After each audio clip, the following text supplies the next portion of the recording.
Hi, everybody. Welcome to the new normal. I'm your host, Lisa Davis, aka Litecoin Lisa, and today is a testing Tuesday. I am having a lot of trouble streaming.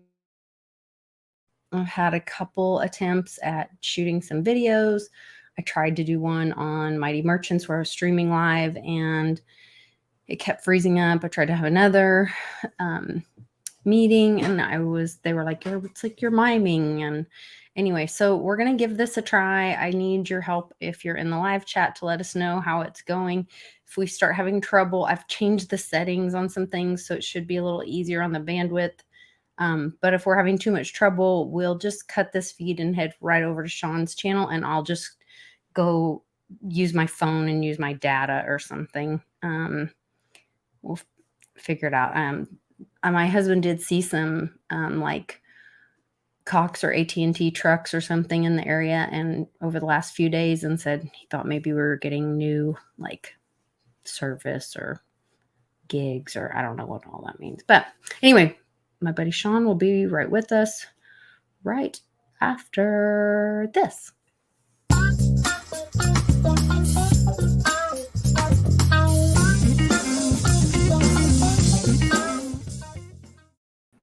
Hey, Sean, thanks for being patient with me. I was trying to explain to everybody my technical difficulties, so thought we'd give it a whirl and see how it goes. Awesome. There were also, I noticed last night I was on it just in the live chat watching Jean-Claude and one of his guests, and some people were talking about some outages in Sacramento, and then I messaged Johnny and he said that there were a lot of outages. He was getting complaints from some of his clients that because he works in, he does payment processing, that works with payment processing, and so a lot of his customers were having trouble processing payments over the weekend, and so there have been some kind of outages kind of all over, coming and going. So that's kind of interesting. We'll see. Tomorrow is the solstice, I think, the winter solstice. So it's then we're coming out of like the dark winter and going into lighter days. So that'll be nice. I'm legitimately scared of Are you? 2024. I am legitimately nervous. I think it's like something's gonna pop something somewhere, you know. Mm-hmm. Yeah, in the chat they're saying a lot of Well, and something did pop the other day. I mean, there was that explosion in New York. Remember when only the mob would do explosions in New York? Like, Well, oh, it's just the mob. You know, not the mob anymore, it's their time. I just watched the interview John Deaton did with Steve Narioff, and that was really good. I'm really glad that somebody like John Deaton did it, because he's, of course, very objective. He's an attorney, and he wasn't there to just tell one side. He did ask some hard questions, and he was asking like, well, I asked for your arrest report, Stephen, and you didn't give it to me. And they were like, well, that's because we asked the police for it and they wouldn't give it to us. And so there were some things that were really interesting. You guys should go watch that and form your own opinion. And some of the names that he said that they were wanting information from him on, some really like solid people in the crypto industry, that they were trying to get like allegedly trying to get information on. It was really kind of concerning. So as that whole story rolls out, it's something to kind of keep your eye on. And Great, Kazoo is here. Haven't seen you in a while. Kazoo, it's good to have you here.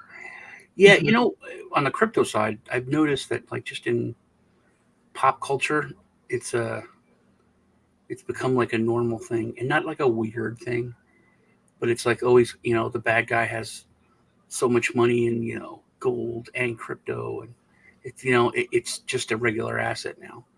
and the word crypto is used, not Bitcoin. I mean, they're still like stupid.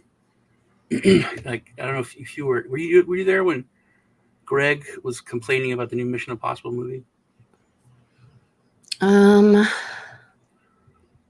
yes, where he said the way they portrayed the transaction Yeah, was so hokey and it was the greatest nerd nerd off you've ever watched. Because yeah. I bought the movie the night before. And we're gonna watch it, and I just it went on sale for like $13. I bought it because they have all the Mission Impossible movies. And then he said, "Oh, it was terrible, just hard. I couldn't watch it. It was so fake." And I'm like, "What?" And he started talking about like the programming of AI. They're like, they said this AI was going to do this, and they didn't even have these. I forget what he even called them, but they're like these whatevers, and these dog bones or something. And then Joe's like, "What? Are you serious?" They said the dog bones were that, and like they're like, "Yeah." He goes, "Oh, that's ridiculous. How could you even watch that trash?" And So, I was like, "Nobody knows what you're talking about, man." well, sometimes they get really these guys, they're brilliant, and they Yeah, sometimes do talk about things that it goes way over my head. I miss a yeah. lot of it. The really cool thing about them is that they don't think you're an idiot. Like they think you're on their level. I That's mean, very sweet of them. it is so nice. But like Yes. we're talking about when we're kids and start talking about like prank phone calls, and he's like, Craig's like, yeah. You remember when you used to like hack into your neighbor's phone line with those alligator clips and that one phone, and you could call these people and do this, and call them in the house, and I was like, no, No. me and my friends like barely could do three-way calling at like 1 in the morning, Yeah. and but then they're all like Dave was like, oh yeah, dude, I forgot about doing that, and I'm like, wow, your childhoods were so different. You're always freaking brainiacs, man. They are really smart. Yeah, but then there was one. Okay, so I watched. Even the conversation that we had after the last show, like I felt like I should have been asking more questions, but I didn't really. I was just like, sure, I'm here to help. I don't know what the Yeah, that's. significance of He what always you're like, oh, telling me is. You know what I mean? stuff you talk about and you ask questions you ask. That's like every man can understand. So it helps the show. I'm like, yeah, I'm the dumb guy. I got it. I understand. That's why we're there, to ask lots of questions. Yeah. I try to. I try to like really, okay, wait. And Joe really, man, I was wishing you were there last week because Joe's like, no, I want to ask Lisa, like, why do you think this? What do you think is going to happen? Or what do you, Yeah, did he say, is it dangerous? Or what do you think about this ETF? And I was like, well, it will destroy Bitcoin's price. Like it makes it like a derivative, like just like what they did with the dollar, they can and see, control they it would start talking about how they would do it behind the scenes, and people just wouldn't understand. now. They're Mhm. like, oh, they can program this and they can do this and they can use this to make some continuous loop to move this. No one can see it because they're Uh-huh. going to do this and they will be able to program this like this, like we did that. Oh yeah, But and now we're that like, it's ETF, it's out in in people's face. yeah, Is that we're the like, point? it'll mess it up. And we're like, yeah, that's what we just said. Like, oh, I okay, see. you know, um, but So the they saw this coming for a long time. Mission Impossible, it did. They were like, we got to send this transaction on the blockchain, and there was a little bar. There was, but underneath it, it said, Loading or no, something no, like that. it said that you could deny it at any time. Oh, You could cancel. cancel It's like cancel transaction. transaction button. And I was like, okay, that's not how this works. That's not how any of this works. But okay. But it is my point. What I originally said was in other stuff, and in that it's like equal to. It's not like, oh, we got to get the money. Oh, we got to get the cash. Oh, we got to get the euros. Oh, we got to get the gold. It's this. It's like the same or the main thing. They're not even trying to get euros. They're not even trying to get dollars. They're just moving crypto. So, I mean, Well, and they don't say Ethereum, they don't say Litecoin, they don't say other stuff, but they say crypto. that's the other thing that and correct me if I'm misinterpreting the conversation. This is the other like layman kind of what I took from the conversation. They were talking about the significance of if Nariov's claims are true, that Lubin holds more than 10% of Ethereum because of the way the ICO went and how they set it up and all this. And several of these guys that they interviewed, this one guy said it in another interview, not even with Nerioff. And he's like, oh, seriously, I just feel like I'm pumping Joe Lubin's bags. And then they said once it moved to proof of stake, the danger of that is that if one person or a group of people hold that much power over the algorithm, or then the consensus can be manipulated. Because in proof of stake, it's about like decentralization, and then the consensus happens with all the things. So if there is a group that has a bunch of, and he showed it in like, and it was all like on-chain data, if it's accurate, if what they're showing is accurate, like only one or two people got the majority of this. Well, that was really happening with Divi. That was the worst thing about Divi. That was like the only complaint, and I was very vocal from the get-go, is they would have this lottery. I think it was like every month or every week, but you got chances, like lottery tickets. I can't hear you. Can you hear me now? No, it keeps cutting out. You said every week something. It was like every week or every month they would have a lottery that like you would win. You just had to have the a wallet that was staking or a node, but you got less money staking, but you got a lot more of it, like transactions. So you would get like 100 Divi in an hour staking, but you would get 10 deposits of 10 Divi. This is like just I'm being broad with the actual numbers, but staking you would just get 150 a Divi instead of 100, but you got one transaction. So I can only hear like every other word, but they can hear you fine. Okay, good. So for whatever reason, it's just on my end. These people, like you said, with proof of stake that had tons and tons of Divi, like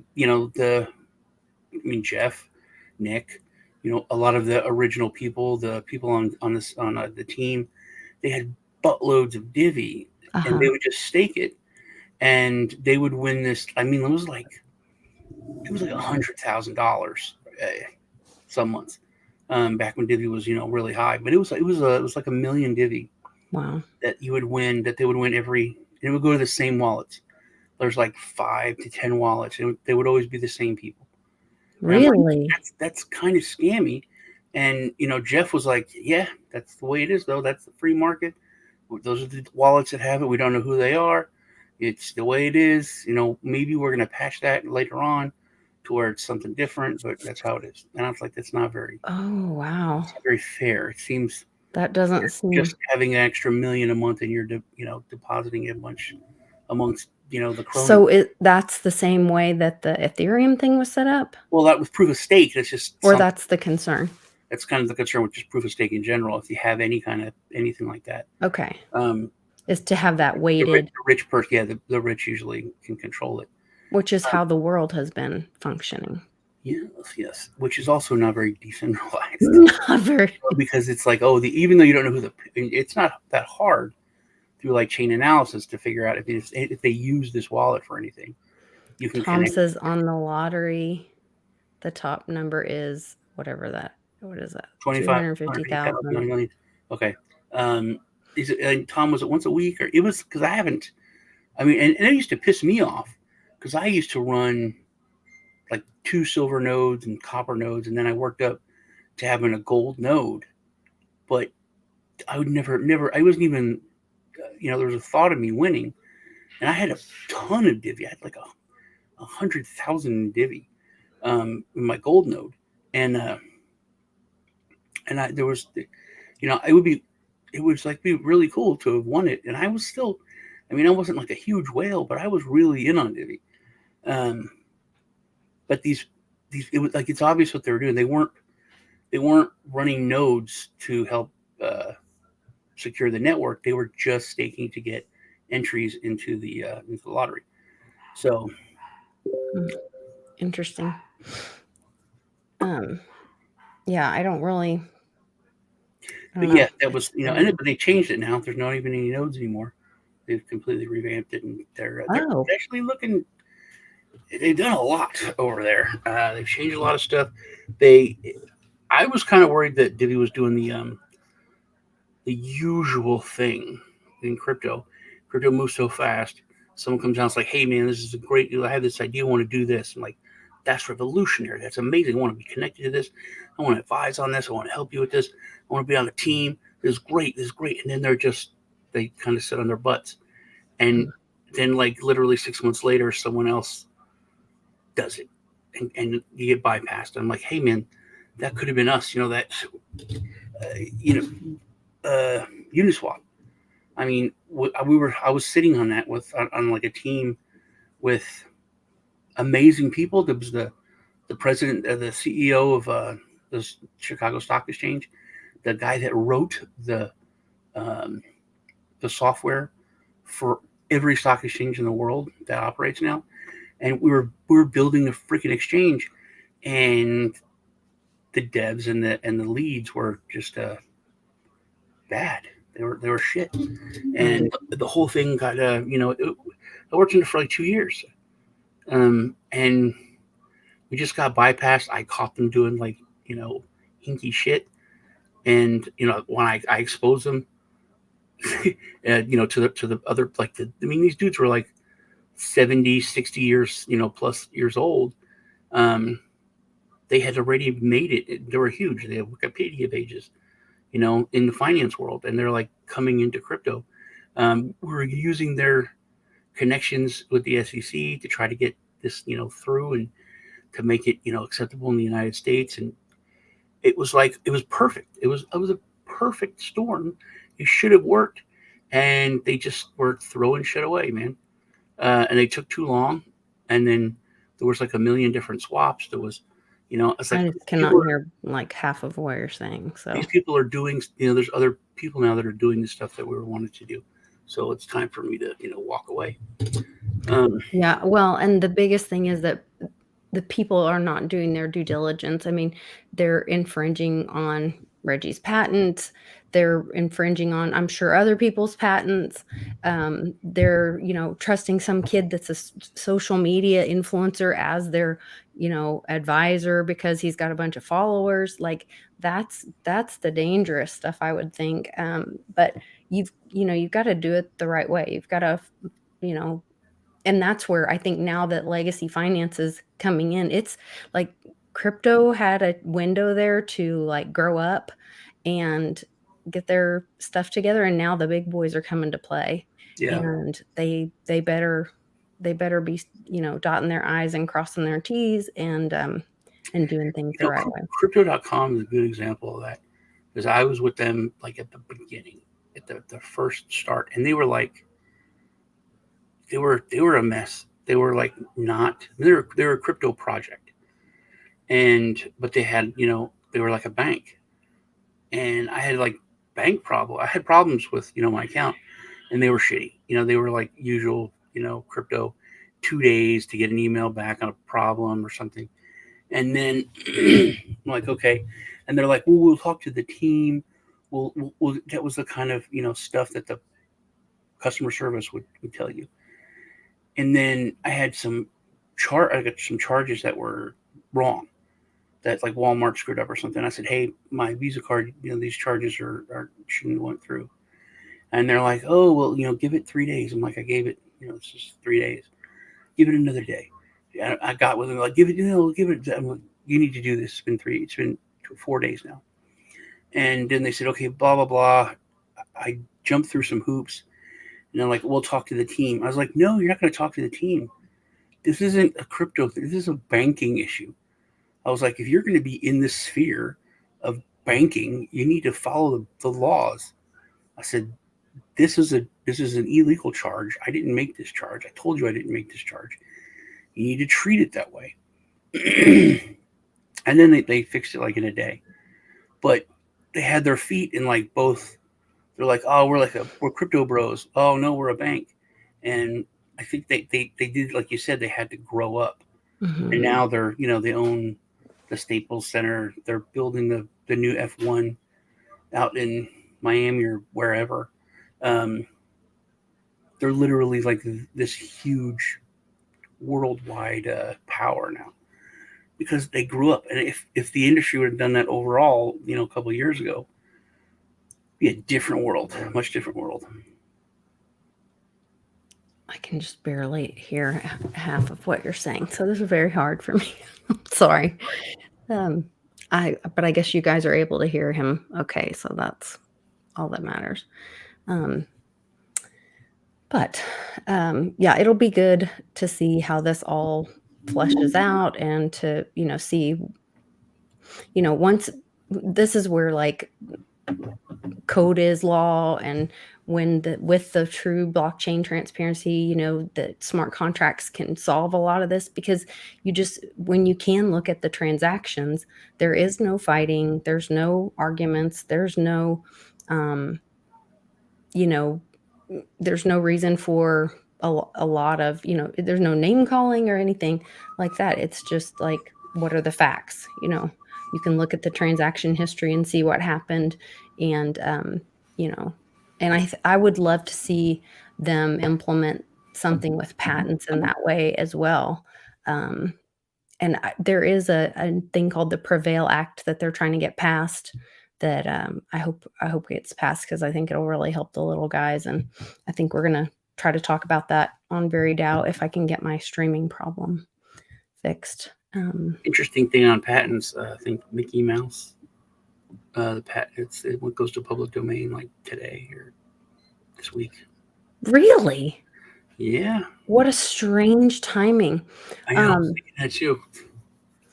I know that Apple's having to pull its watch for Christmas, which I think is probably freaking them out. But they're infringing on a patent with, oh, I can't remember who holds the patent, but it's one of their healthcare sensors or Like whatever, Fitbit or whatever.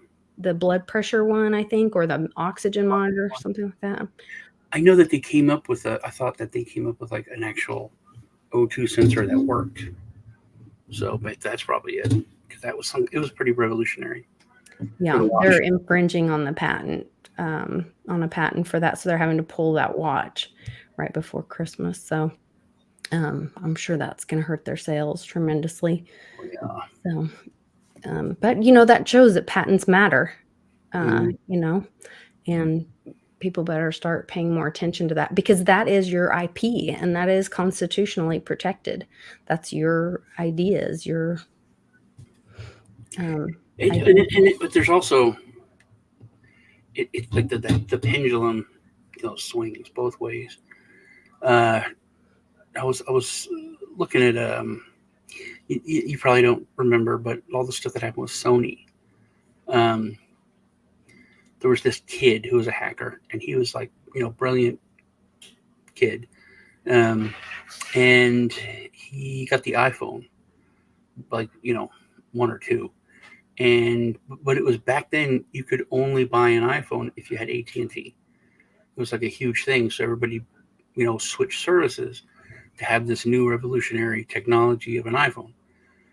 And he didn't want to go to AT&T. He had T-Mobile, and his deal was like really cheap. So he took a guitar pick and a screwdriver and took apart the iPhone, hooked up the computer to it, and made it so he could have it on T-Mobile. And then he went on to YouTube and he said, "Hey, I did this. This is how it is. How you can jailbreak. It's called jailbreaking your phone." And Steve Jobs didn't say anything, but Wozniak said, "What a brilliant kid to figure that out and to do that." And they left it alone. So then Sony, the PlayStation 3, I think, came out, and there was all these restrictions, and he just went in and jailbroke the PS3, and he put it on YouTube and said, "Hey, this is how you can do it." Um, and then you can play any of these games. You can do this. You can do that. And Sony went after him like hard. They sued him. They went after. But they did. and I did want to talk to you about this. It wasn't gonna until like later next week or something. But so Sony sued this kid, but they went in and got information with the government on everyone that liked any of his videos, anyone that commented on them, um, anyone that emailed him. They got all that information and got all those people, and we're going to go after those people. And then uh, that's when this group stepped in and said, "Oh my, you've gained our attention." Anonymous. They came in and said, "Whoa, this is overreach by the government. This is overreach by a corporation, by a foreign corporation into the United States." They're like, "This is just so wrong." And they started to, and they said, "You got our attention. We're going to punish you for this." Um, and then they shut down Sony for days. Sony didn't tell the government. They didn't tell anyone about it, that they were hacked into, that all their data was insecure and could have been seen. But Wow. 4 or 5 days, then they finally came out and said, "Okay, we've been kind of lying, saying that there was just a little bit of a problem. We actually were attacked, and and there was a data breach." So they got in big trouble. Stock starts dropping, uh, and it took them like a month to fix it. Sony just didn't have their network up for a month. Um, Till they finally, and Anonymous said, "No, it wasn't us." But then they found this one little line of code, and it was, "We are Legion Anonymous. We did it." That's what they had to get out to fix it. So um, I thought that was pretty interesting. That was the same time when it shocked me that I had the realization that, because it was like Anonymous was like a terrorist organization, and I said, "Man, I believe like WikiLeaks did something out." And I'm like, I believe this WikiLeaks and a terrorist organization before I would believe my own government. That is ridiculous. That was like this light bulb moment for I me. barely heard what you said. Something about WikiLeaks, something your own government. Yeah, that I believed WikiLeaks and Anonymous before I would believe my own government, and that was like a crazy, Oh, I when I see. was like blown away. That was a wake up call. Well, I think a lot of people are coming to that point right now, but I think it has less to do with one third party resource as much as people's own experience, their personal experience from multiple, over these last 3 years or so, Hmm. um, and multiple inputs of their own personal experience, Yeah, and not just government, but pharma, you know, me well, just trusted institutions, you could say. right. The You know, the legacy trusted institutions, yeah, that we're told, even the church, school, even the the church. church, I mean, yes. when it comes to certain religions, uh, they're like, nah, man, you know, uh, and then, Especially when they're not willing to have a conversation about it or be open-minded about it, when even the Bible itself says, like, you're it's not capable, we are not capable on this earth to be able to comprehend the grandness of God or all that God is, or, I don't know the exact term, but it or was well, the exact The quote, Catholic Church but is weird because it's not like the Catholic Church usually like bowed throughout history, bowed to the masses. They were kind of the ones who you know forced the masses to bow to them, but they had to stick to that book, and now they don't have to stick to the book anymore. They can just, well, the Pope just approved yes, same-sex marriage, which you can feel that that's great, and but you but can't say that's that. You can't say that's what the not Bible says. biblical. Yeah, so Yeah, it's like they're supposed to stick to this book, and whether they like it or not, hey man, I don't like this. I think it's terrible. I think yeah. you should, but this is our policy here at the Mhm. at the Christianity. I'm sorry, it's our policy. That's the way it has. That's the way it needs to be. Or else it's all Yeah. fake. That's what I remember my pastor used to say. to hold the Bible and be like, either everything in this is true or it's a bunch of bullshit. Right. You know, he's like, that's the way it is. It's all true. You got it's all going to come to pass, or it's worthless. So it's picking and choosing is just it's one of the biggest things I think that makes people lose faith, along with all the terrible things that the Catholic Church has covered up and stuff. But it is. Oh, we should jump over to my channel. We've been Okay. I may use my phone just because I cannot barely hear most of what you just said. I'll see y'all over on my channel. Remember to like and subscribe. Yeah. Thanks for being patient if you guys were having trouble hearing and seeing this. All right. Bye. All right. Bye. Oh, man. Peace out.